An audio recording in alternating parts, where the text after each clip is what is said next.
I can do things at WED without asking anybody, even my wife. Coney Island, world's biggest barrel of fun. And anywhere else your imagination takes you. Okay, we've done that. Now what? To get the whole show now, you hurry, hurry, hurry. Anything's possible at Disneyland.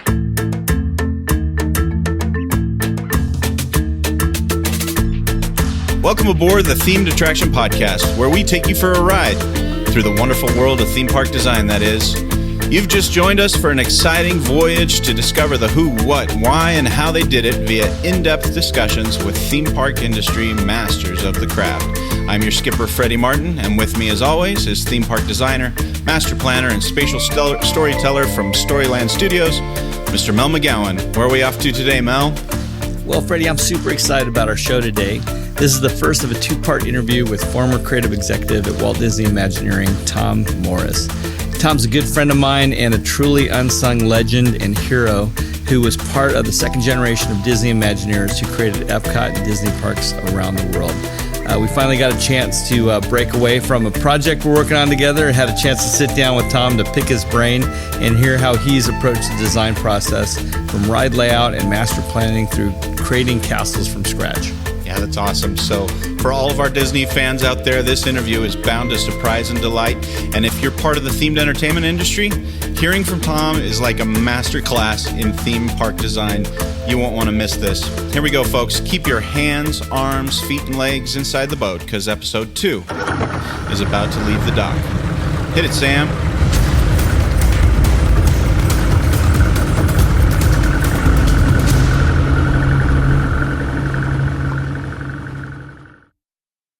Wow, Tom Morris. What a cool interview we got to do right here at Storyland Studios. I mean, the guy was involved with everything.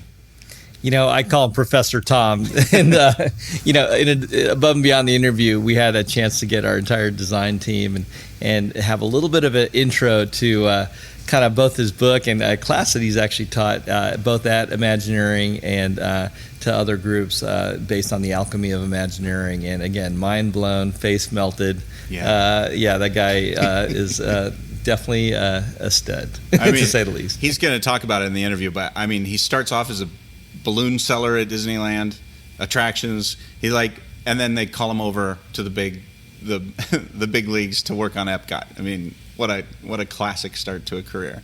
Well, the thing about Tom is he's really such a humble guy, but again, from starting off as a kind of a draftsman to model making to being an overall art and creative director, really coming under Tony Baxter's wing and learning from some other just greats in the industry like Claude Coates and stuff.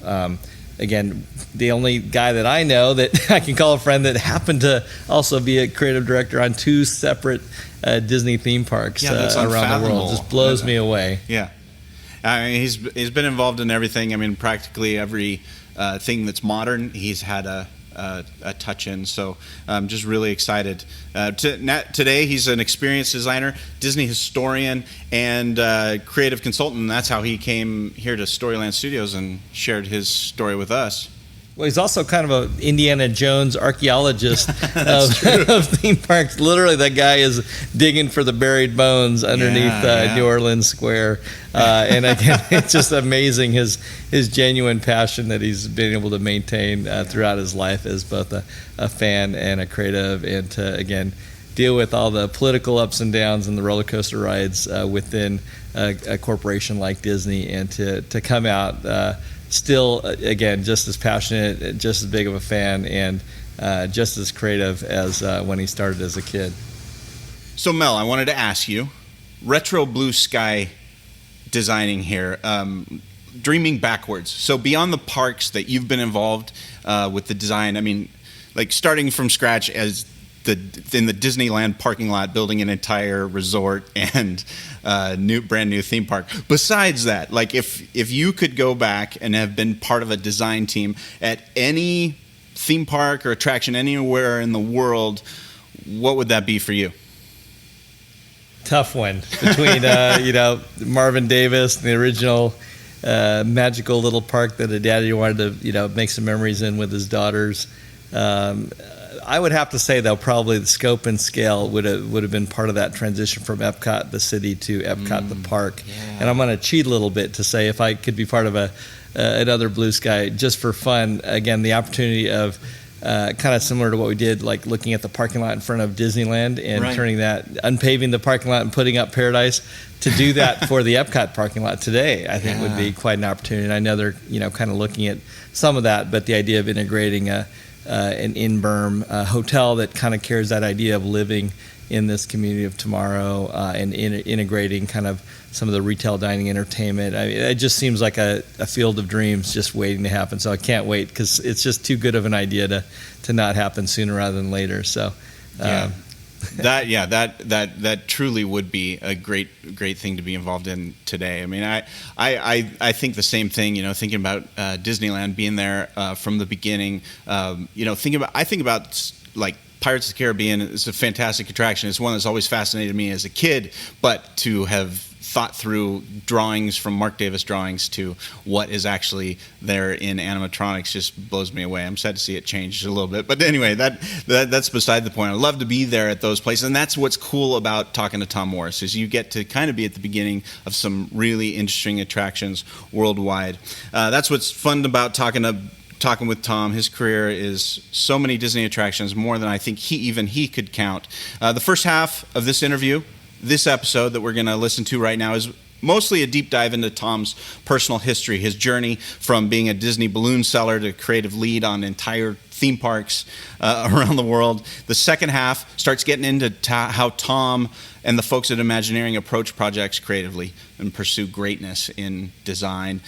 So if you're a big Disney fan, this is the episode you're really going to want to dig into because you're going to hear about Tom's amazing career. And if you're a themed entertainment professional, when the second half of this interview comes out, you're going to love that deep dive because Tom really gets into it. Either way, I think you're going to want to take time and listen to both episodes because it's not every day you get to spend a couple hours listening to one of the masters of the craft. So, well, it's a great intro to, kind of an intro, again, taste test summary of where we're going with the podcast, really, again, of covering the entire process from blue sky to building, from during the dedication day, from, again, programming, throughput analysis, feasibility, to master planning, all the way through, infield art direction, and waving arms, and so I think, again, it's just I couldn't imagine a better chapter 1 and 2 of this journey. Yeah, I'm as excited as you are. I mean, I love this. We get to hear from a master, and it just inspires the work that you and I even get to do even today. So without further ado, you ready to jump in? Affirmatory. Let's jump into our interview with Disney Imagineer Tom Morris.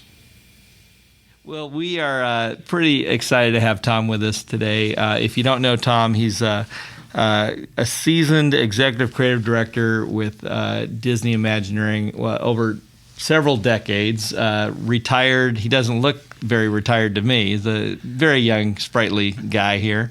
But Professor Tom has graced us with his presence today with our spatial storytelling team here at Storyland Studios. We're in the midst of a theme park, Blue Sky, and getting ready to move from master planning into creative development, and we thought who better than Professor Tom to share. I'm feeling old. Share I'm spanning the decades, and I'm a professor. So you've been around the block a few decades. What year did you actually start at Disneyland? At Disneyland, I started in 1973. I was in high school. I was a freshman in high school, so I was 14 years old. Working for one of the third-party concessionaires that ran the balloons. So I was a balloon seller. Okay. And then when I turned, I think like late 17, I was absorbed into Disneyland and became a ride operator. And not long after that, started at WED Enterprises in 1979 through a strange twist of fate. And the park experience was great. It was a great lead-in. Yeah, you gotta tell me where were you at? What attractions? For attractions, I was working Tomorrowland, so Submarine Voyage, and the Autopia, and then sometimes People Mover. I think I just trained on Space Mountain. A couple times I worked on America Sings, but it was mostly Autopia or submarines. And Jim Cora was the manager. Wow.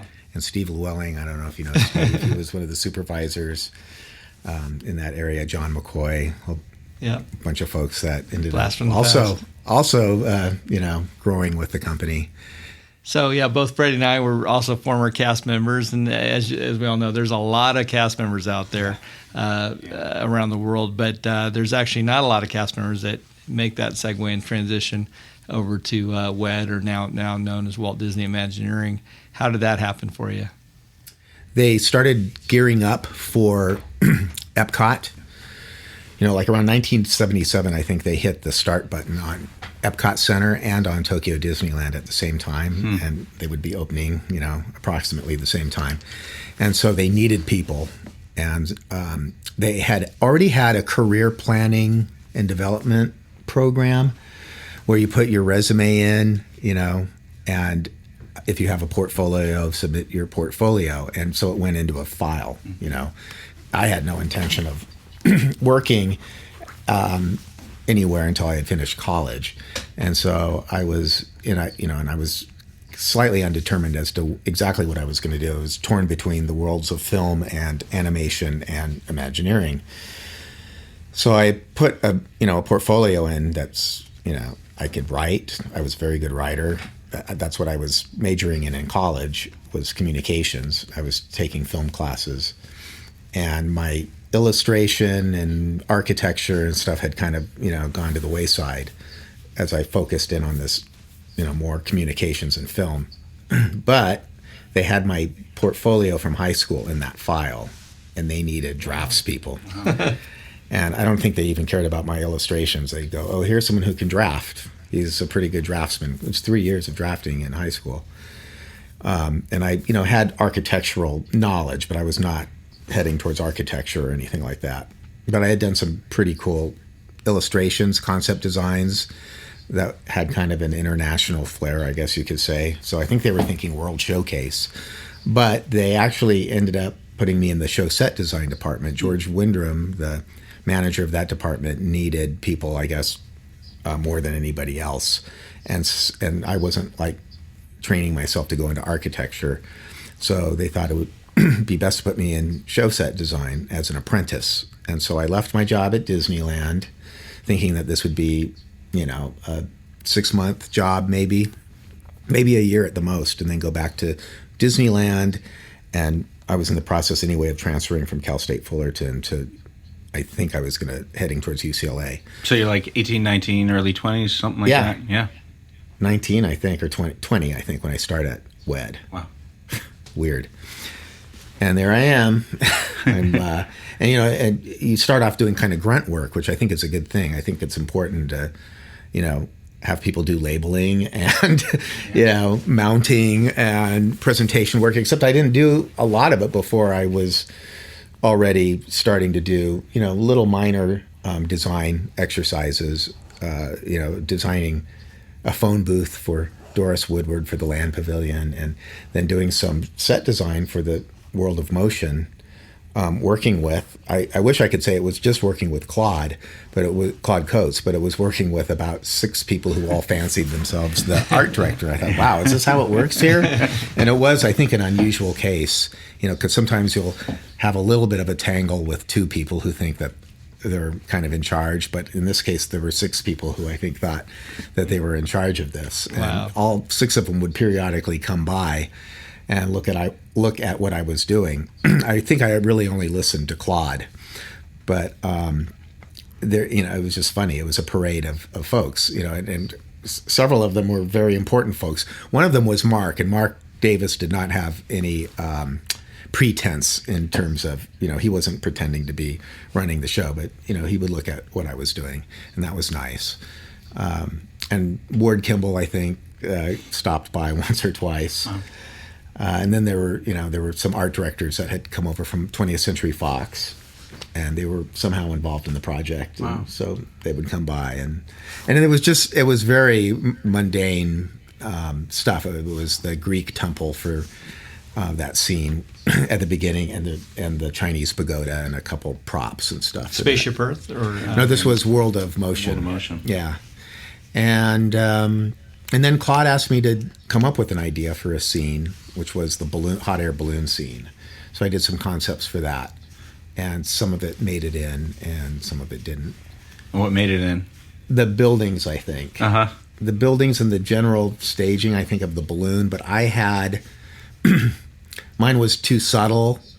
Just going to the point that we were talking about earlier of it needs to read quickly. Yeah. I was trying to be kind of too clever with the scene. And so I had the hot air balloon heading towards a church steeple, which was very pointy. It had like a soldier or something on the top with a sword.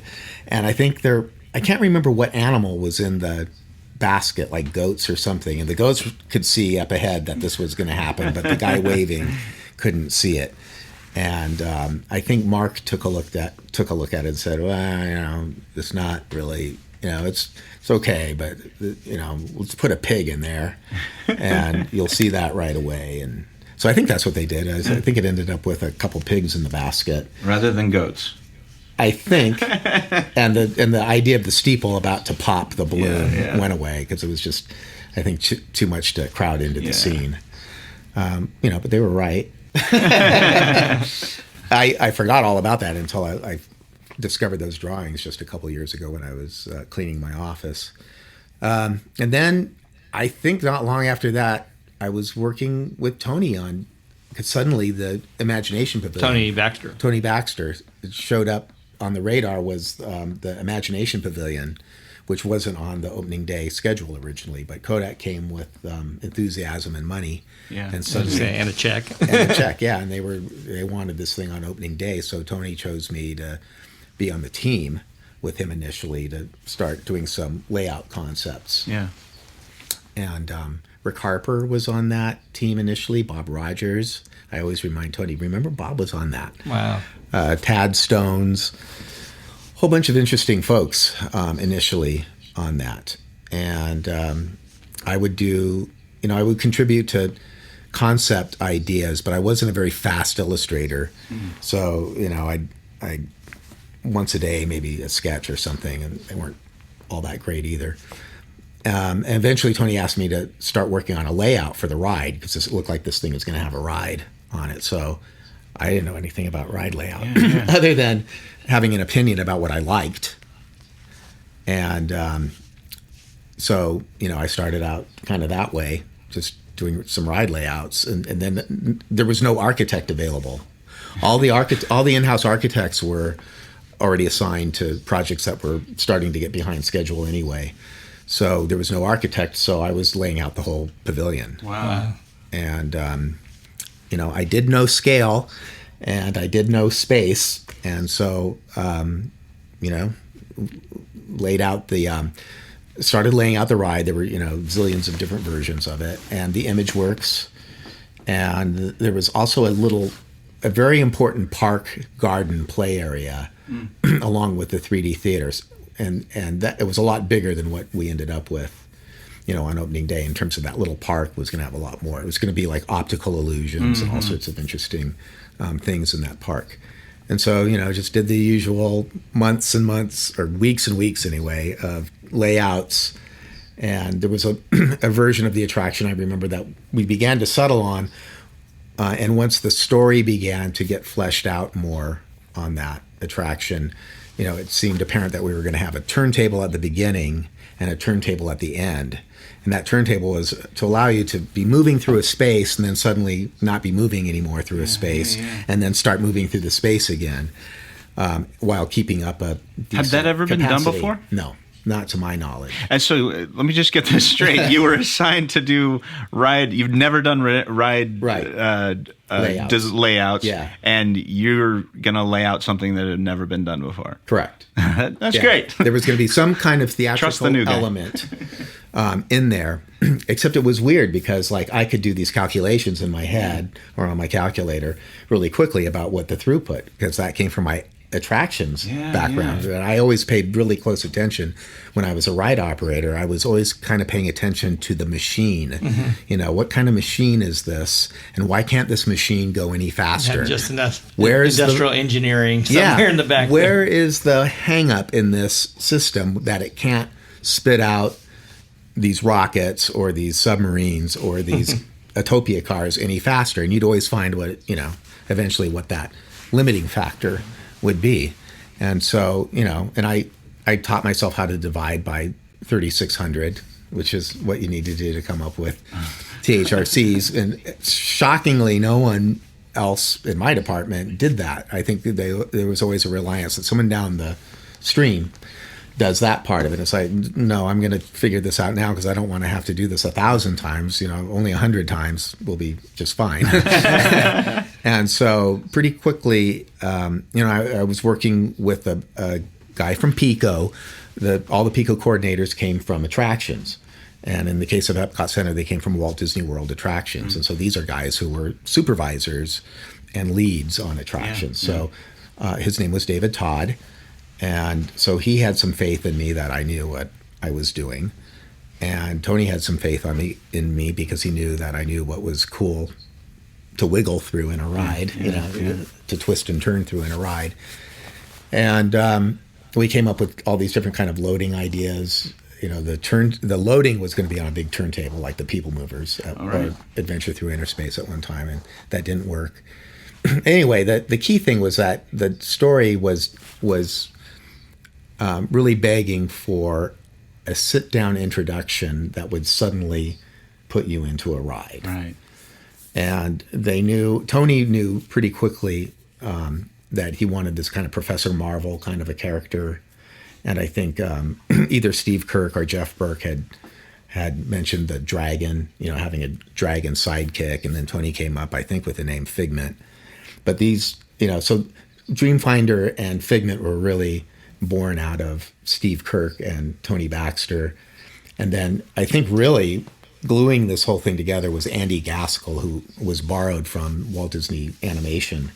He had been working on The Rescuers and all those films that were under development at the time. And he was is still an incredible artist. And he was only with us for like a year or two before he went back to the studio.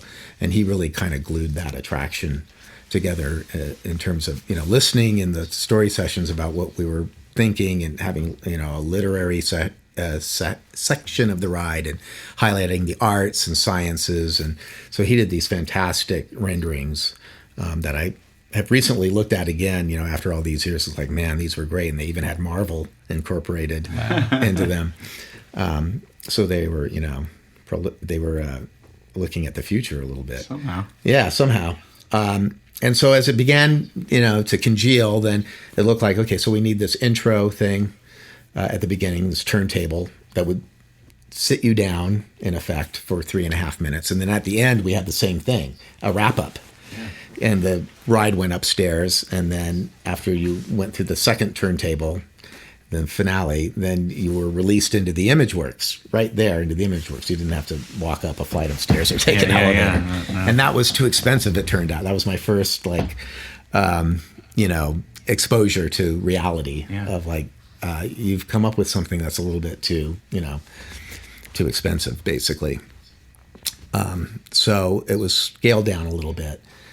And then we got an architect on board to make the thing, a little more compact and reasonable. But I did, before the architect came on board, the model shop needed to get going on some kind of a concept thing. And so I provided the drawings, kind of de facto architect, I had to provide some drawings that would help a model builder build this thing. So Dan Guzet was another fantastic illustrator. And he was brought on board on Imagination, and he's the guy that came up with a great idea of the silver halide crystals. So those two pyramids that you see, those mirrored pyramids, are inspired by silver halide crystals, which are the key component of Kodak film. Photographic film. It's still promoting Kodak film, whether you know it or not. That's right. And so he came up with that idea, did a beautiful rendering, and then I worked on drawings that made the geometry of all that fit together in a way that the ride could load out of that and accept the ImageWorks inside. And so I was doing, in effect, I was doing architectural planning for that and provided those drawings to the model builders, and Tony was happy. And then we finally got the architect on board, and it was, learn by fire, right? You just throw you into the fire. An amazing training camp experience for attraction design and architectural design. Yes, and there were so many people, who had opinions, and so I was very, intimidated by all of that, and there was just a lot of great talent. I have to say, as a project architectural design, there's not a lot of buildings designed in the 70s and early 80s that were intended to be futuristic and modernist. That there was a magic book still inspire, inspiration. I did find a book called The Fantasy of Architecture that was nice. One of the oft-used go-to books at the library there. So you'd look at the library card. In it, and it was checked out by all the greats. That's so cool. And so that book influenced a lot of the buildings that ended up in Epcot Center. And I think there was something in there that was somewhat similar to Journey into Imagination, if I'm not mistaken. But it was a great time, and there was just so many great people. John Stone was another one. He took Andy Gaskell's illustrations and turned them into models. And so you're a young guy at this time. I'm sort of thinking of any listener that might be wanting to get into creating interesting spaces, whether it's architecture, theming. And I know that at the same time, right across the water from you, Joe Rohde is cutting his teeth on the Mexico Pavilion, providing sculpture there. Absolutely. And earlier today, you said something about mentoring is a key part of the next generation, and so you were there because a mentor had pointed you in that direction, or people were trusting you with these things. Tell me a little bit more about that. Trusting the young guy to come up with something amazing. Well, sometimes I think the trust is by default. You have no choice. right. Yeah. It's amazing to think that at that time, not a lot of people knew what WED Enterprises was. They had started a large advertising campaign to get, a recruiting campaign. They had that Mickey Wants You was a full page in the LA Times, but people generally didn't, I don't think it was a job or a role that a lot of people aspired to, and it was not anything that was associated with making a lot of money necessarily either. So it was kind of like, if you wanted it bad enough, if there was something you could do, you could get in there, get your foot in the door. And that was my thought, was just get your foot in the door and get some experience, and then go back to school and get, finish your degree, and then, maybe come back. But I kind of thought in the back of my head, well, once they're done with Epcot, then they're probably done, except for little things, for the parks every now and then. So I just tried to, get as much information from people like Mark Davis and Claude as possible. And it wasn't always easy, because a lot of people, wanted to have lunch with them. And so I was just thankful for the few times that I, could spend some time with them and get some great information. But Tony was really good because he had been mentored by Claude Coates. And so I think Tony saw the value of that. And so, decided to take me under his wing and help me out on the layout of this attraction. And in the middle of the development for that, we also started up on Fantasyland for Disneyland, the redo. So then I was thrown into redoing the Peter Pan ride. A little different scale than Epcot Future World, right? Yeah. It was kind of a similar thing. And I was so wanting to be more involved in the facade design. The design of the facades. I was very opinionated about what was going on with those designs. And but I just, there were other people, too many other people. They were a little bit better than me. They were certainly more skilled and faster. I don't know if all of them, their imagination was maybe as ripe as mine, but I just so wanted to be involved, but I just wasn't, I wasn't good enough, I guess, at the time to compete with them. So I stuck to laying out the Peter Pan ride. And redoing that, figuring that out, and my favorite ride of all time. It's by the way, great ride. Yeah. And we made it a little bit longer because it was only like a minute and a half, I think, until it was expanded for that 1983 job. And we put some bigger scenes in, so I worked on that a little bit, and then I think I worked on the mural. I did a concept design for the mural, but Kent Elofsson came along and did a much better, cleanup, I guess you could say, of it, because I wasn't really Mr. Animation necessarily. And so along that way, did you get to see any of the work at Epcot opened up? I got sent out to the field for Epcot. So in 1982, I flew out. I was relocated for a year. Wow. So it was supposed to be for half a year. And I think it was April of 82. And then spent a year. And my role was to keep an eye from a show set standpoint on the Imagination Pavilion, but also to help out on anything else. And so George Head was leading the kind of the production group, field installation production group out there. And we had worked already, together in the show set design department. We both were hired at close to the same time. So he became the den mother of the relocated show set department, of which there, ended up being several, plus some brought in from the Florida WED office, including Dave Minichello. And so we went out into the field every day, and every day there was some surprise or some, oh my God, what are we going to do about this? What are we going to do about that? And so spend kind of the first half of the day sniffing those out, measuring, taking Polaroid pictures inside the Kodak Pavilion or wherever there may be an issue. And then you'd spend the second half of the day doing change order directives, but you had to solve the problem, not just point out the problem, but what are you going to do about the problem?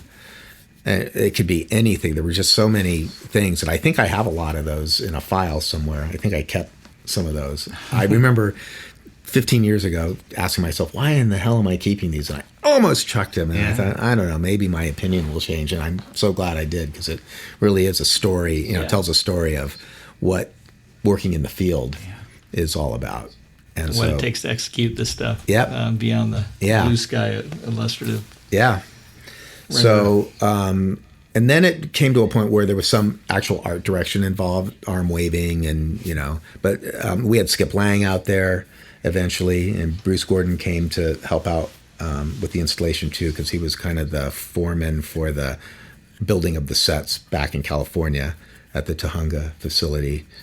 And so it was this kind of remarkable group of people that had all kind of landed on this attraction.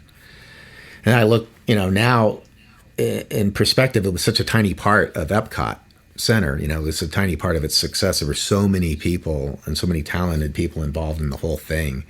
And people come up to me and they ask me all these questions about Epcot. I'm like, I'm sorry, I really only know about my little piece of it and bits and pieces. It was one of the kind of most imaginative, whimsical, Disney-esque kind of components. So, but it's funny because it's like, Epcot. I remember being kind of amazed when I started at WED that I'd ask people about things that I really loved at Disneyland, like how did they do, or what's it like, or what were you guys thinking, or what was there before, and there was kind of this why do you want to know, it's because they weren't Disney fans, right. They were awesome designers and experts, but it wasn't like they were fans. It's like it was work, and they enjoyed the work, and they liked working with Walt Disney and with the Disney company after Walt, but they seemed surprised by my fascination with the things that they did, and they seemed so modest, and it was just it's just a pirate race. That's what I did one day from between 9 to 5.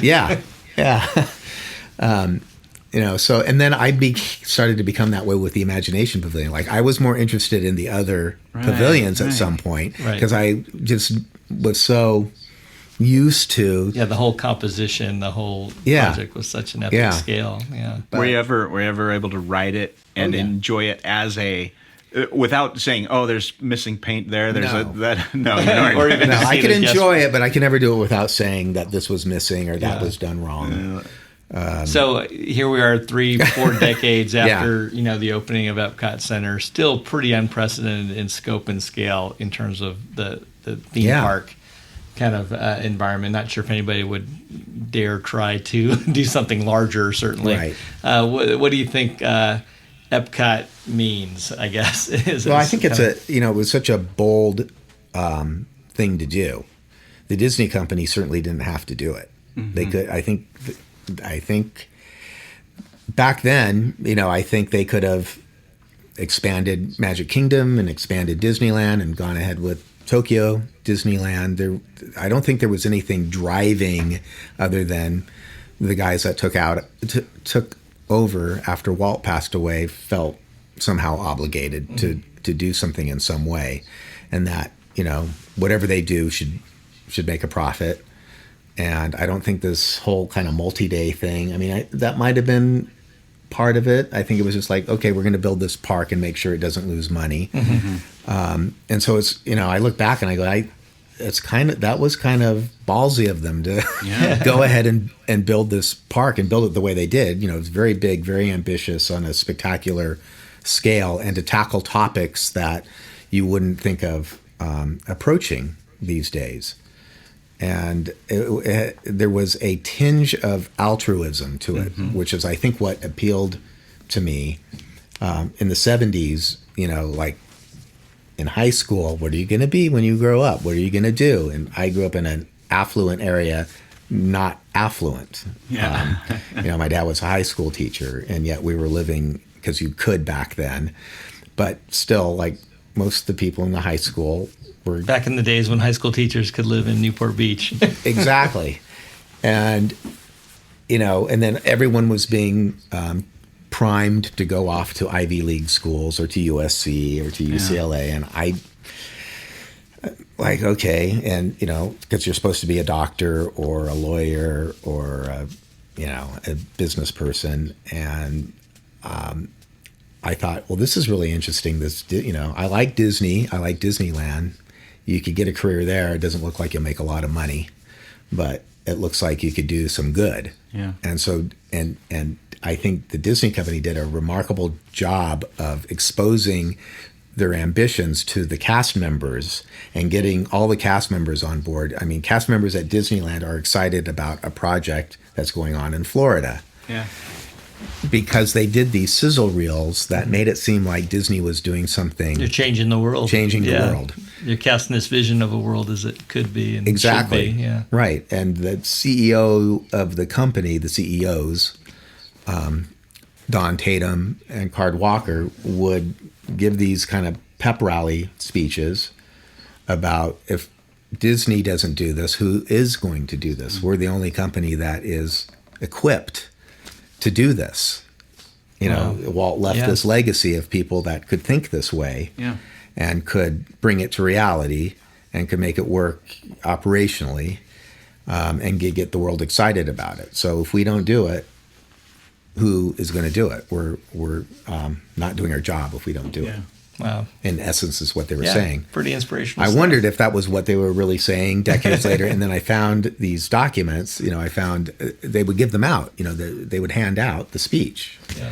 And you go, oh my God, he did say that. He really did say that. This really square person, these really square guys, really, when you think of it, they were pretty square, yet they were thinking about altruistic things. Pretty progressive hippie kind of stuff. Yeah, progressive hippie kinds of things. And rallying corporate America to fund it. Yeah. Yeah. And so that appealed to me. That's like, well, I kind of want to get tangled up in that. And I think there were other people. I know there were other people because I've talked to them. Yeah. And it's like, that's what I was thinking too, Other people who were working at either Disneyland or Disney World, and they kind of got the call to action. And thought, this is something that's meaningful. Wow. It's not, and, think of what the alternatives back then for careers were. It was like you could go into defense. That was like one of the big, you could build bombs. right there in Glendale, right? Yeah, right there. Street. In Burbank, Glendale, Long Beach, lots of, defense industry jobs, or you can go into healthcare. I don't know. It's just like everything seemed really boring except for film, animation, or Disneyland, This episode was brought to you by MyStudioSpace.com. MyStudioSpace is a group of fun and thoughtful online professionals who want to make you happy by simplifying and personalizing your website with powerful and cheap web hosting and domains. If you're not web savvy, talk to MyStudioSpace. They rub off. Honest. Call 407-701-7577 or go to mystudiospace.com to get started. So what's that? Let's chart that flight trajectory from Imagination Pavilion, Epcot through to New Fantasyland. Where does that take you to designing entire lands, 2 entire parks? Pretty epic journey. Yeah, when we finished Epcot, a lot of us came home to Glendale, and there wasn't much going on. They were finishing up the Horizons Pavilion. That was still big, and maybe some Tokyo Disneyland stuff. And I actually went back to Florida, I think, there was a huge punch list of stuff for the Imagination Pavilion. So I worked on that probably for a few months. Graphics, this is where I got into graphics. We had tried to do ImageWorks and as much as possible without relying on graphics. You don't want to litter, things with too many graphics, but we didn't have enough graphics, or the graphics that were there were insufficient. So one of the punch list items, including finishing some of the sets that hadn't been completed, was a graphic program for the pavilion. A combination of wayfinding and instructional for the things that people didn't know that they're supposed to put their hands under the pin screens, or how to use the Magic Palette, which was a precursor to Photoshop. It had to be simple, and we didn't give them any instructions, which wasn't adequate either. So I had to come up with these instructions using Dreamfinder and or Figment for all of them, or wayfinding, because people didn't know they were supposed to go over there instead of over there. And so got involved in graphics, which was kind of interesting. And someone reminded me that, the instructions that you did for the Magic Palette were probably the first tutorials for graphic illustration ever done. Seriously. I'm like, well, that's ironic, because I never would touch Photoshop because I hated it, because it was too hard to figure out. Yeah. So I stuck to, practical drawing and pencil. Trace paper. Yeah, and then scanning. That was kind of ironic. But so then when that was done, like by the summer of '83, we started looking, I think, at Tomorrowland. That was something that always started and stopped and started and stopped. So there was a version of Tomorrowland that I was working with Tony to get an upper level. And there was, I guess we had already started talking to Lucas, because we were talking about a Star Wars thing, a Star Wars attraction. It wasn't a simulator at the time. It was a ride through.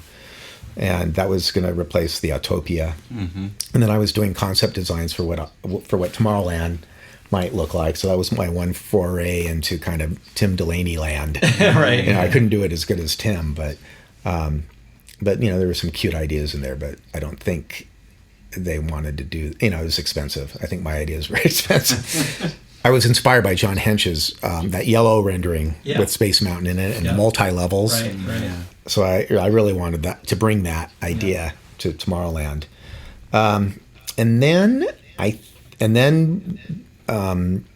they started layoffs, so I expected to get laid off. And I started taking night classes at Art Center and getting ready to, go either there or UCLA or Cal Arts, wherever it was going to be. And I didn't get laid off. I think it was because I was probably only making $300 a week or something like that. So it was like, might as well keep them. Cheap. Yeah, exactly. Right. And so I somehow stayed. And then I think also about the same time started working on Splash Mountain. Wow. So Tomorrowland was kind of off and on. And then Splash Mountain came. And that was because Dick Nunes really, really had always wanted to do a log ride at Disneyland. And there had been a couple attempts done.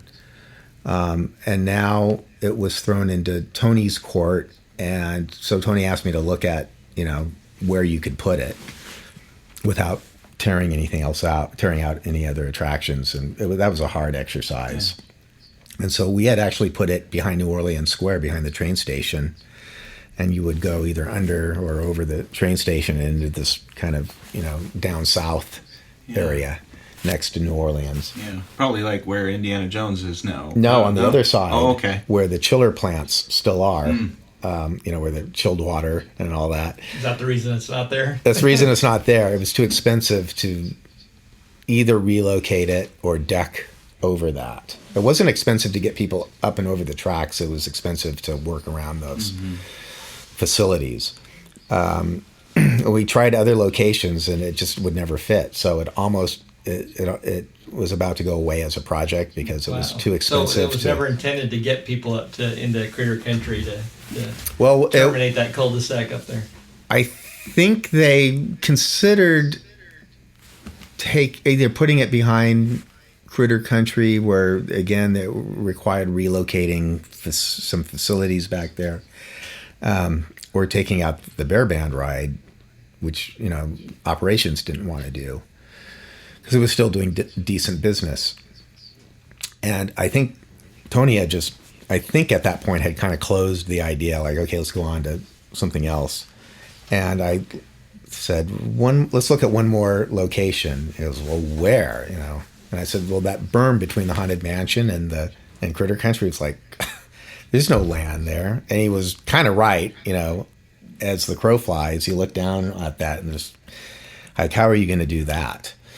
And I worked on it and figured out a way to weave that track under and over the railroad track and just barely miss the Haunted Mansion and all of that. And it was almost as a joke or just a challenge, but it somehow quite a puzzle. It somehow worked. And so then it was back on, and then about that time, Eisner, I think, had come on board. And so Michael bought it and they were off and running on that. And then I started working on Indiana Jones a little bit, and that kind of also was another thing that would stop and start. Tomorrowland would stop and start. And while all that stop and starting was going on, they decided to give me some training down at Disneyland in SQS. So I worked with Kim Irvine for at least a year. And that was kind of nice because I was still living in Orange County at the time. So I only had to drive to Disneyland. A little better commute. Yeah. And I designed the first churro wagons, because churros was something that was only introduced in 1983 or 84, and they had literally bought the wagons that from IAPA's trade show. Absolutely, that's literally what happened. Wow. And they were a huge success. So it's like, we need 6 of these. So I designed a Fantasyland churro wagon and a Frontierland churro wagon and a Tomorrowland churro wagon, which was inspired by Rolly Crump's kind of designs, but they were all plywood.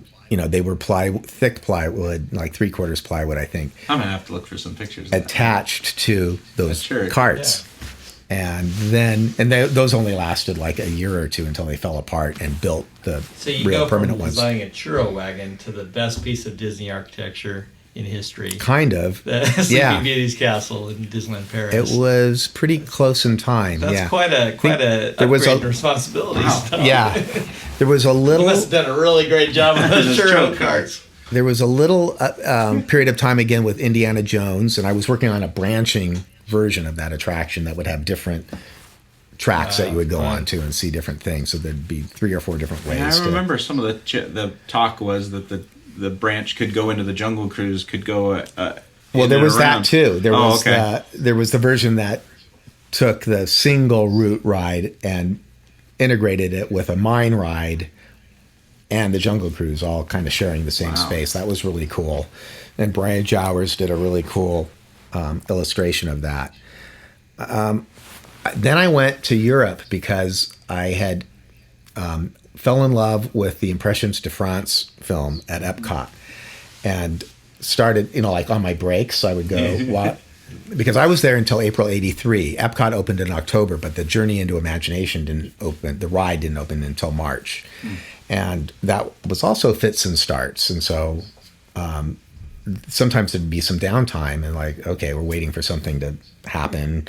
Vehicle cycling, so I can't get in there. So I'd go to the France Pavilion. Soak up some air condition. Yeah, soak up some air condition. And I love that film. I love the music. Yeah, the and I'm like, someday I'm going to go to Europe. That's great. Because I had never been out of the country. Wow. Mexico doesn't count. So Tijuana doesn't count. So finally I kind of came up with an itinerary, and I was going to go to Europe. I was going to go through France and Germany and Switzerland and Austria and England for 1 month. Yeah. And I saved up my money, and I got my frequent flyer. Somehow I had frequent flyer miles on Delta. And so I'm going to go out there on Delta. And I did. I went with Dave Fighton, as a matter of fact. We went as a team out there. And fell in love with Europe, and I kept stumbling. I think Dave didn't come out there till a week after I was already out there. And in that week, I had already discovered Rothenburg, which I had never heard of. Had no idea what Rothenburg was in Germany. Didn't know it was like this real life fantasy land space, and stumbled on it. Just had no idea. From one spot to another I was going, and someone said, "Oh, you should see Rothenburg." Okay, and I'm like, "Oh yeah, I should see this." Yeah. I stayed in Rothenburg. I changed my plans that night and stayed there in a little hotel that looked like Merlin's Magic Shop at Disneyland. And I was just tickled, like $25 a night or something. And, I couldn't believe it. Like, I would pay $300 a night to be staying here, and I'm paying $25. And it was dumpy. It was really dumpy, but it didn't matter to me. And they were just all these really great discoveries that were like that. And I took lots of pictures. We also stumbled when Dave joined me when we went to Salzburg, and we stumbled on a castle that we had all to ourselves. It's a public castle, you can go there, but no one was there but us. And we're just going through all the rooms and taking pictures, and it was really great. So I came back and gone through these villages and Mont Saint Michel, and a couple other really cool places, and England also. And I came back, I had all these photos, and I showed them to Tony. Here's what he's like, oh, these are really cool. Okay, so end of story. He starts, selecting who his team is going to be for Disneyland Paris, and I'm not on the team because I'm busy with Indiana Jones or something else. So, but I want to be part of this Europe Disneyland thing. But everyone was selected for that.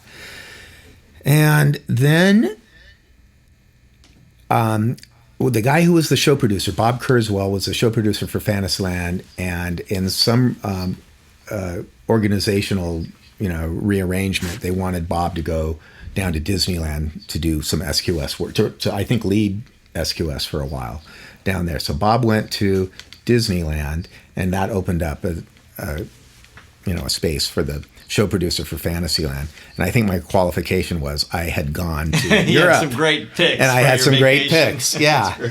But so you're going to be the show producer for Fantasyland, but it's basically already designed. Bob, kind of laid it out, and it's already determined what attractions are going to be in it and what restaurants. And we already have too many people working on the castle. They can't figure it out. Mm-hmm. And there's too many people jumping on that. And and the money is burning on that. So don't work on the castle. Just get what's been started up and get it going. There weren't too many opportunities for ideas or anything like that. But then Michael's like, I just went through a maze. Michael Eisner. Yeah. I just went through a maze and it was really great. Here's a book on mazes. Why don't you put a maze in? So. That was Michael's conversation to Tony. Window in the... And then Tony, handed the book over to me, and I'm like, okay, we'll put a maze in. Because there was also a maze. I had gone to a maze on that previous trip, right. So everything's working out. So that was kind of cool. And to make a really long story short, all the different people that were working on castles weren't doing it. It wasn't working out. And so I said, Tony, I'd love to have a chance of doing it, because in my head, I think I know what it needs to be. Yeah. And I think he was still reluctant. He wasn't reluctant to have me try it. He was reluctant to have the appearance that there are too many people spending time and charging to designing the castle and nothing's coming out of it. But it was kind of funny because Tony's description of what he wanted, people weren't understanding. And so that's I think what I had as an advantage was I understood Tony speak. Yeah. And Tony didn't want to replicate the Florida castle because it was too close, literally close to what the castles that are very close to Disneyland Paris are like. So it wouldn't be that, that special to Disneyland Paris. So I got that part of it, but he also didn't like the kind of crispness of it. It was like it was too architecturally serious, and he was looking for something a little more playful and a little more weathered. And everyone agreed that, everyone was working on a castle on a hill or a castle on a mountain or a castle on a rock or a castle with a big waterfall coming off of it, So that was something that I think everyone agreed would make it. Is that Mont Saint Michel kind of influence? Yeah, not quite Mont Saint Michel, but that was what was in my mind, was because I had just been there. And I don't want to denigrate anybody's work, but it was what the other folks were working on was clearly not what Tony had in mind, or what corporate or what management would want.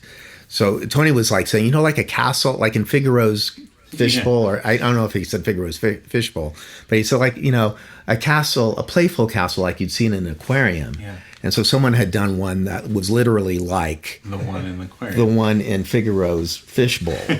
And like, well, that's disappointing. And another one was like too awesome. It was too, Feudal. feudal or something. It was, too much rock, not enough castle, and too masculine. It was like a castle that you'd see out of the Black Cauldron. Yeah, foreboding and a little scary. And then another guy was doing one that was too close to the one in Paris, or the one in Florida. So I don't know. I'm like, I was just going nuts, So Tony, please. And so I did help him put together a style board. Let's help these guys come up with, some inspiration, like what types of castles. So I dove into all these storybooks, and I dove into the film versions, the Disney animated film versions, which weren't very helpful, but and did a collage, kind of here's a pastiche of different castles that could be inspiration. And I think they wanted to get that in front of Michael soon, just to get the idea of it should be on a mountain or a rock of some sort, or a hill.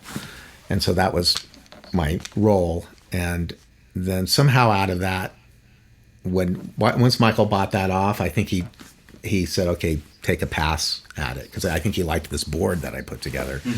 He just liked the feeling of the board, and I had like picked all in his mind what were the right analogs for it out of so many different sources. And so finally I got kind of like a chance to do that. And not being a great illustrator, I was really just doing this as a pencil, just a line pencil, almost like a layout drawing in animation, not even any shading or anything, and then working it backwards with a silhouette. So I did do a gouache silhouette thing, and I was almost too embarrassed to show these because they just weren't like, all the other artists are so good. Tim Delaney and even Joe Rohde, from his painting standpoint, he's better.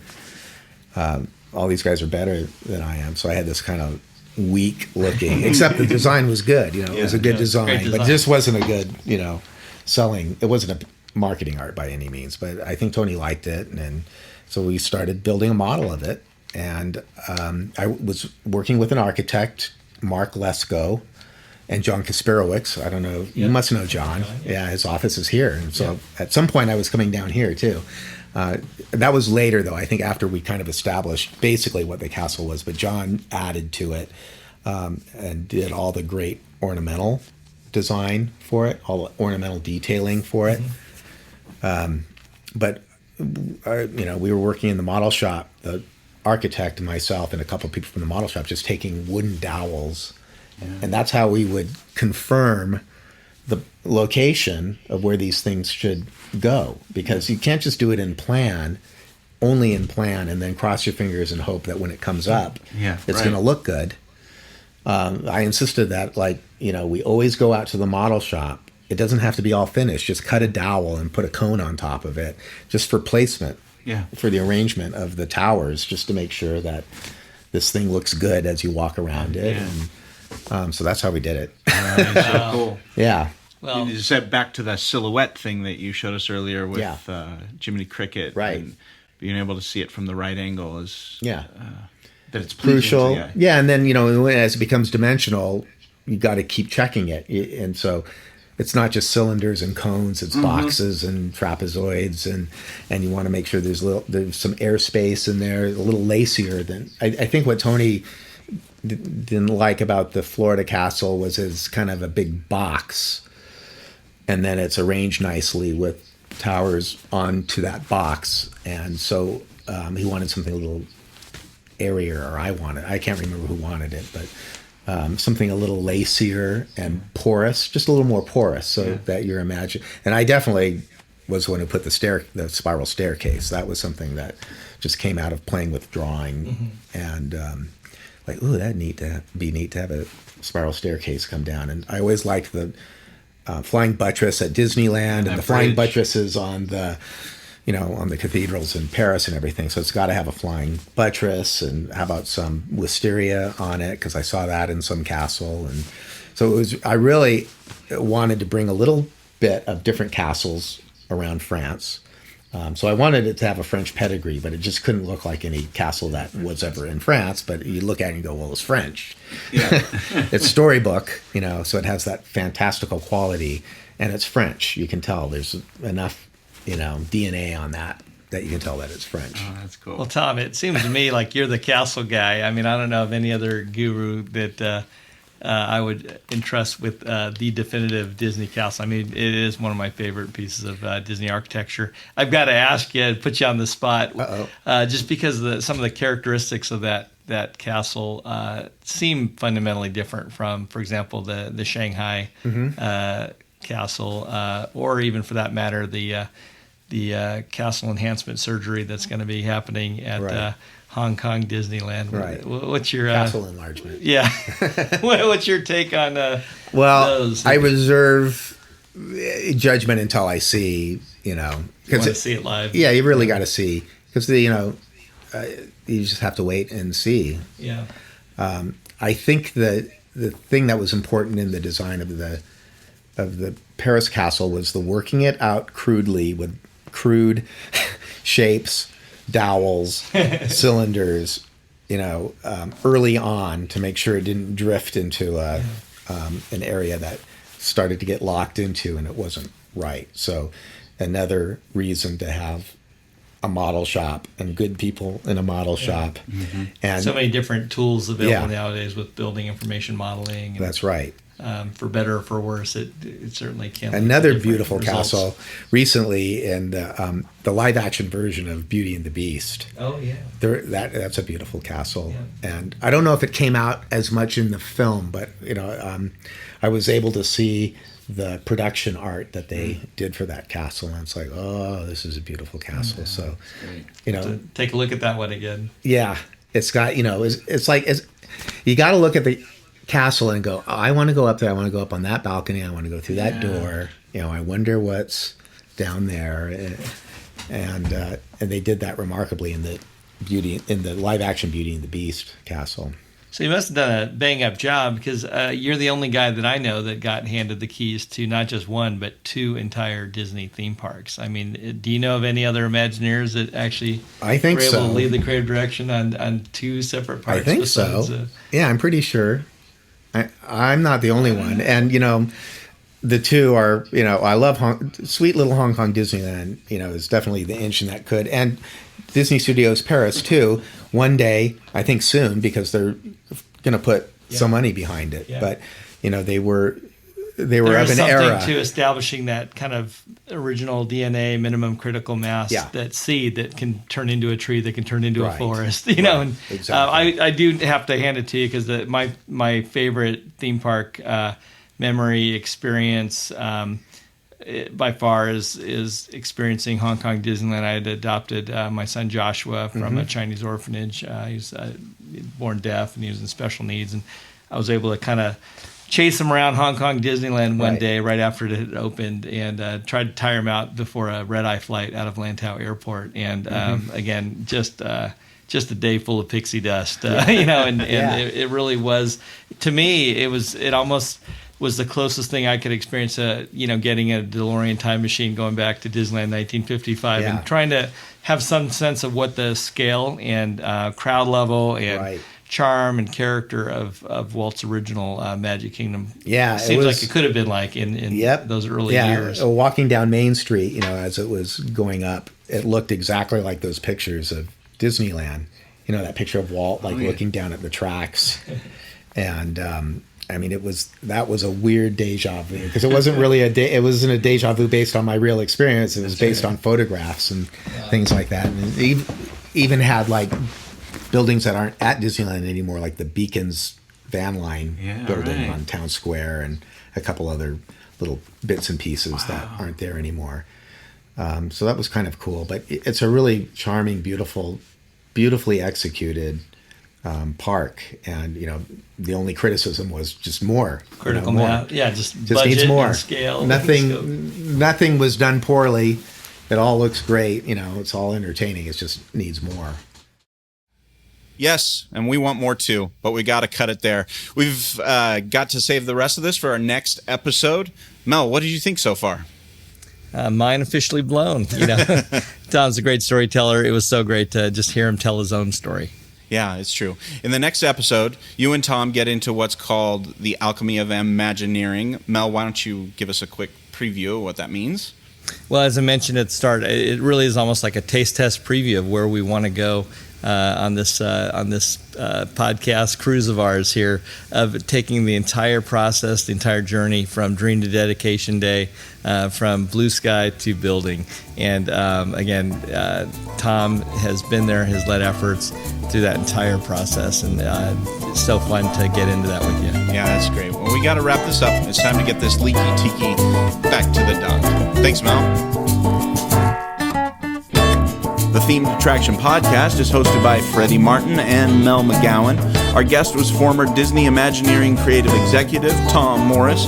You can follow him on Twitter and Instagram at Tom K. Morris. Get access to more stories and interviews at themedattraction.com, the world's most comprehensive site on theme park and themed attraction design. Connect with Mel by email via mel@storylandstudios.com, or follow him on Twitter at Mel McGowan and Instagram at Visioneer. You can find me at freddymartin.net and follow my adventures at Skipper Freddy on Instagram and Twitter. Our theme music was composed by Rob Watson. Other music provided by The Lost Dogs.